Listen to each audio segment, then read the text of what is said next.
তো hello friends, তোমরা সবাই কেমন আছো? আমি খুব ভালো আছি। তো আজকে হলো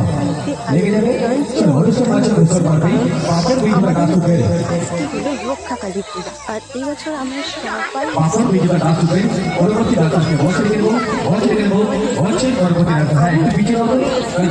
আমি গেছিলাম পিসির বাড়িতে। তো পিসির বাড়িতে একটু ঘুরতে গেছিলাম, আর পিসির বাড়িতে একটু ছাদ্য বাড়ি ছিল, মানে মোড়া বাড়ি যেটাকে বলে। তো সেখানে গেছিলাম, তো সেই জন্য আর কি বাড়িতে থাকিনি।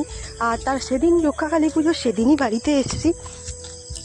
তো আর কি বলবো, মনটাও ভালো ছিল না, আসতেও ইচ্ছা করছিল না। কতদিন পর সবার সাথে দেখা, মনটা যে কি খারাপ লাগছিল আসতে, তোমাদেরকে আমি কী বলবো।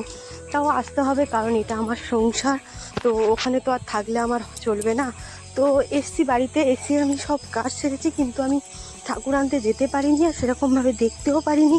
তো ওই জন্য আর কি রক্ষাকালী ঠাকুরের আর কি পরের দিন, যেদিন ডান্সের অনুষ্ঠান হলো, সেদিনই আর কি গেছিলাম একটু, আমি আমার বর দুজনে দেখতে গেছিলাম।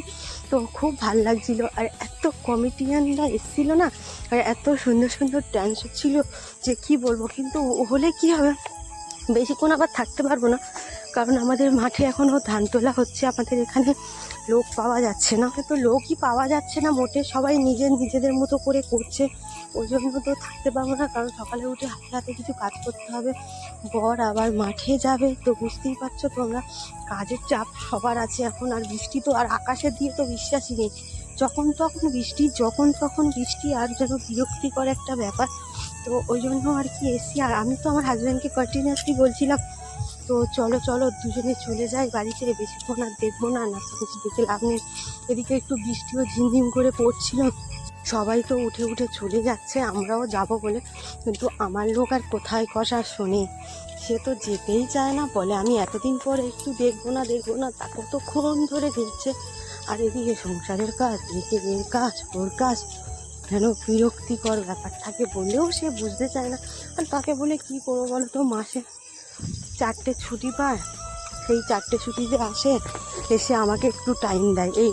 আর তার বেশি তো টাইম সুযোগও পায় না। আর আমি হঠাৎ আমাকে যদি না টাইম দেয়, আমি সারাক্ষণ ওকে বলি যে তুমি আমাকে টাইম দাও না। কোথায় সেও কোথায় যাবে বলো তো? আমি তো মুখে হয়তো বলছি ঠিক, কিন্তু তারও তো একটা সময় দেওয়া উচিত না? সেও একটা ইয়াং ছেলে, কিন্তু চাপে পড়ে সে এখন আর কিছু করতেও পারে না, বলতেও পারে না।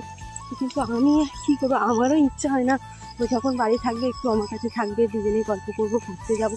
কিন্তু কিছু করার নেই, মাঠের কাজটাও করতে হবে, কারণ আমাদের এদিকে তো লোকই পাওয়া যায় না। তো চাষ করে যে কী বিপদ, কী বলবো তোমাদের, লোকজন পাওয়া যায় না, নিজেরা খেটে মরবার কিছু নয়। আর আমি তো মোটেও মাঠের কাজ করতে পারি না একদমই। তো এটা আমার একটা বড় ঝামেলা, আমি মাঠে যাইও না, টুকটাক রান্না করি আর বাড়ি সংসারের কাজ করি, এইটুকুনি করি। তাই এইটুকুনি করতে গিয়ে তা যে আমার যে কী কষ্ট হয় তোমাদেরকে আমি কী বলবো।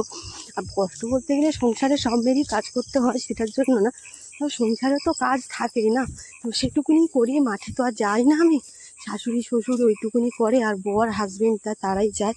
আর আমি বাড়ি বসে বসে এইসব কাজ করি। আর দুজনে তো বাড়ি ফিরে আসছিলাম, কিন্তু লাস্টে এত সুন্দর একটা ডান্স করলো, তো বলে ঠিক আছে এইটুকুনি দেখে আর বাড়ি চলে যাও।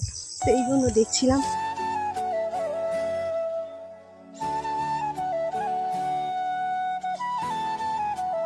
তো চলো বন্ধুরা, আমার এই ছোট্ট ভিডিওটা তোমাদের কাছে কেমন লাগলো অবশ্যই কিন্তু কমেন্টে জানিও।